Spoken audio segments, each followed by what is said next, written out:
If you're someone whose book talk algorithm is basically just dark romance recommendations, I have one for you. Losers Part 1 and Part 2 by New York Times bestselling author Harley LaRue. I love this book because it transported me back to high school. It's a dark romance that starts with a former queen bee reconnecting with the four guys she used to bully in high school. What begins as revenge turns into something way deeper. Found family, healing, queer representation, kink exploration, and honestly, some of the most emotionally layered relationships I've ever read in this genre. It was such a page turner, I could not put it down. The relationships between all the characters are what made the story so addictive.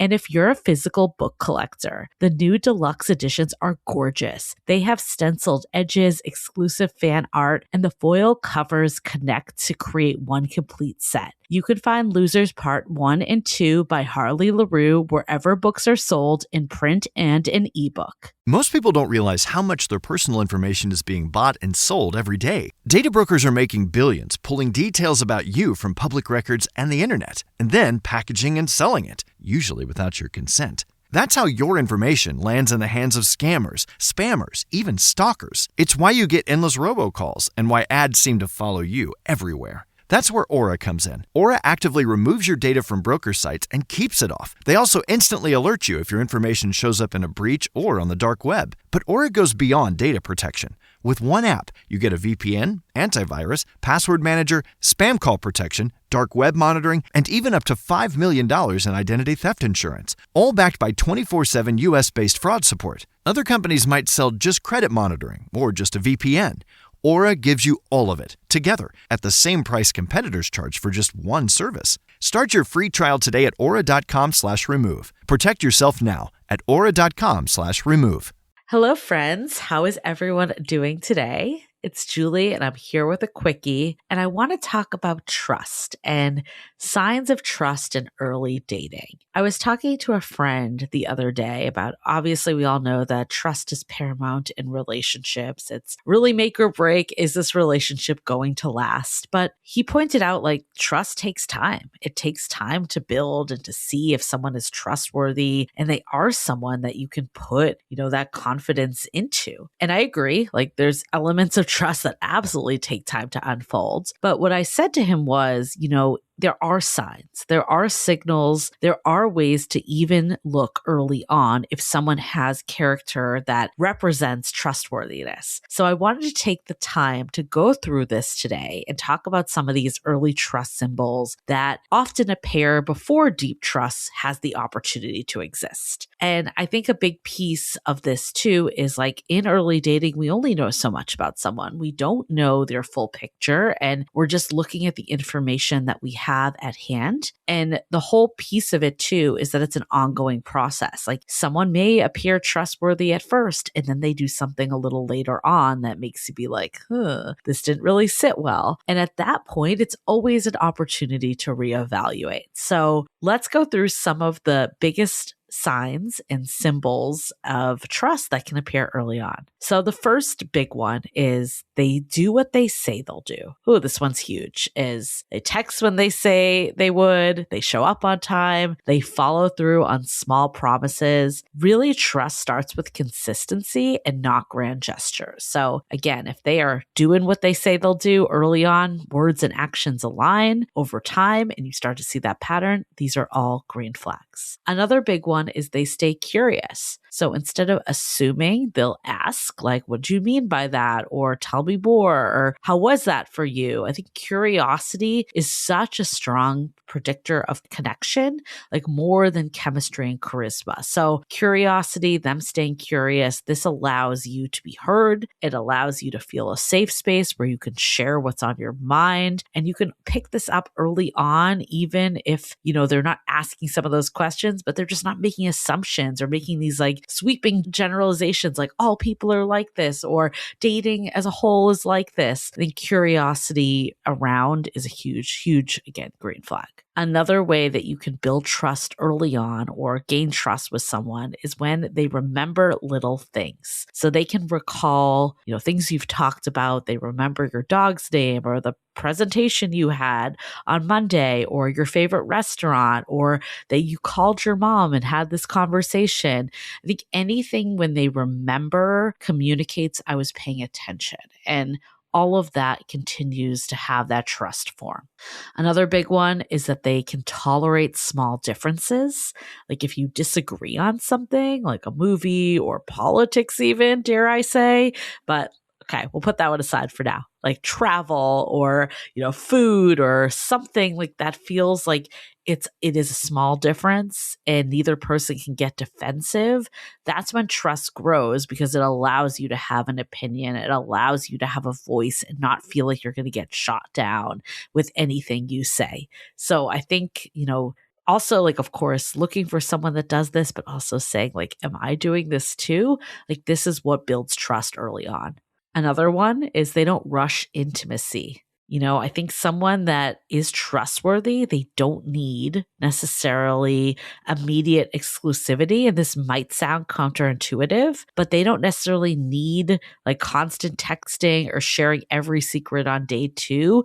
Like they're allowing the connection to unfold naturally. And I think when someone's rushing intimacy, it can feel off. It can feel like, are they just trying to like move things along? And intimacy can mean a couple things. It can mean obviously sex and someone rushing that and, not listening when you're saying no. Huge, huge red flag. Deal breaker. But then also like intimacy could just be like being exclusive or, defining the relationship or having specific moments together. And I think again, just like having trust that you two will be on the same page and not making their agenda rule the whole thing, like allowing for it to like naturally progress with what timelines work for the both of you. That is another sign of like trusting of the relationship and then trusting of the person. Another one, they repair tiny ruptures. So, repair, I think I learned this in couples counseling, but repair is probably the biggest skill you could have in a relationship. And, conflict is inevitable, but what builds trust is when you can repair and you guys can get back to a place where it's like, oh, we feel good about each other, feel like we both have the best intention for the relationship and each other and where this is going. So early on, there could be even tiny ruptures that happen. Like an example could be like if someone's like, oh, sorry, I interrupted you, or I misunderstood you, or I was distracted, like something like apologizing for it. I would say, sorry, I was distracted, not just saying like I was distracted, but actually going in and being like, oh, I wasn't giving you the attention that you deserve. My bad. People are human. People make mistakes. They're not going to always do the right thing all the time, but it's like, how do we bounce back from that? And, I think these micro repairs often matter more than never making the mistake in the first place. The next one, they make room for you. The conversation isn't just about them. They ask questions, they invite your perspective, they pause to hear you. The connection is collaborative. So I think it's making room for you when you're together, but also making room for you in their life too. And this doesn't mean, again, back to rushing intimacy, it doesn't mean like their life has totally like, fallen down to only make you the center of it. But you can tell when someone is making room for you to enter it versus not. So trusting is, that's all like a good sign and on the right page if you feel like that room is being made. The next one, we're down to the last 3. So the next one is you feel more like yourself. Ooh, this is one of my favorite markers for sure, because I think when you trust someone and they feel comfortable, you're not trying to perform or impress, but you actually are relaxing. And, when you feel trust to someone, you can be authentic. So to me, this is a huge, huge marker that the trust is there. A big one, they respect your no, whether it's sexual advance, but also it can be little things like another drink, a second date, physical affection, or even changing plans. Like healthy people don't punish boundaries. So if you have to say no to something, they're like, cool, that's what you want to do. And, obviously if like it's counter to your relationship, it's like, how do we work through it? But if it's truly just a no that doesn't really impact if the relationship is progressing, they give you that space. They give you that like, this is what they need. And I'm going to respect that. And then the last one, this is a really big one you can see early on even, is that they leave you feeling settled, not spinning. So we hear, I don't want to settle, but like you want to feel good. You want to feel not anxious. Like instead of feel like spending time together, like when you're after spending time together, you're thinking like, that was nice. I really enjoyed myself. Like I had such a good time. I loved being in their company, instead of like, why haven't they texted? Why aren't we going on another date? I think trust early on feels surprisingly calm. I know for me, when I met my now husband, like I didn't have questions. I didn't have these spirals that I did in the past. I didn't have texts with my friends because there was nothing to text about. And having that trust between us allowed the connection to build. So I really think, we're always looking for chemistry early on, but let's refocus to trust. So just going to leave people with just kind of high level, some of these traits of trust that we can start looking for even in early dating. So consistency, if you've been with us for a bit, you know how much I love consistency, and how that for me all these years was not something I was like proactively looking for. Even though like if you'd ask me, I'd be like, of course I want consistency, but I was chasing inconsistency, and not on purpose, but that's what was happening. And when I started putting consistency first and foremost, because I know consistency drives trust, it changed who I attract. It changed the type of relationship I had. Reliability is another one. Transparency over like mystery. Emotional safety. Oh my God. I feel like excitement was something for years I chased. And then when I started looking at emotional safety and feeling safe in a relationship, yes, these are the relationships that are meant for the long haul. Follow through is so much more important even than constant texting. And then respect. I'd say like in the past, it was all about passion, but like I really started to be like, I want someone that respects me. I respect them. Those are trust symbols. And then a big one is reciprocity. I think in the past it was like fast vulnerability, like let's like, reveal everything and show our deep, dark secrets.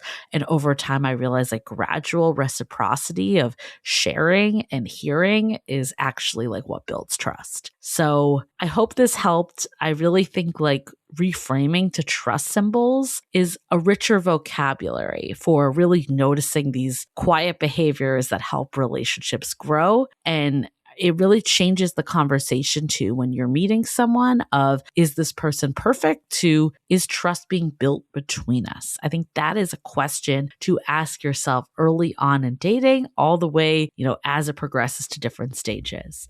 We've talked about this a lot, but the only 7 things that matter, a lot of this is built on trust. And you could find this in our book, How to Be Dateable. So if you haven't gotten it yet, make sure to check it out. I'm also doing one-on-one sessions with a lot of you, and it has been incredible to meet with people. I do a 30-minute pattern read, and it's been really great way to help people to like understand what kind of keeps coming up for them over and over again, whether it's the people they choose, the situations they put themselves in, or even just like limiting beliefs or things that are really just like festering that continue to play out. And how do we get more self-trust, and how do we trust in others? So if you're interested in that, look out for the next availability email and join our email list while you're at it. If that's something you're not on, you can also reach out to hello@dateablepodcast.com if you have any questions and want more information. Okay. Looking forward to talking to you all next week in a Quickie. And we have a great episode this week. So make sure to subscribe and tune in on Tuesday. See you all next week. Bye. Most people don't realize how much their personal information is being bought and sold every day. Data brokers are making billions pulling details about you from public records and the internet, and then packaging and selling it, usually without your consent. That's how your information lands in the hands of scammers, spammers, even stalkers. It's why you get endless robocalls and why ads seem to follow you everywhere. That's where Aura comes in. Aura actively removes your data from broker sites and keeps it off. They also instantly alert you if your information shows up in a breach or on the dark web. But Aura goes beyond data protection. With one app, you get a VPN, antivirus, password manager, spam call protection, dark web monitoring, and even up to $5 million in identity theft insurance, all backed by 24/7 US-based fraud support. Other companies might sell just credit monitoring or just a VPN. Aura gives you all of it, together, at the same price competitors charge for just one service. Start your free trial today at aura.com/remove. Protect yourself now at aura.com/remove.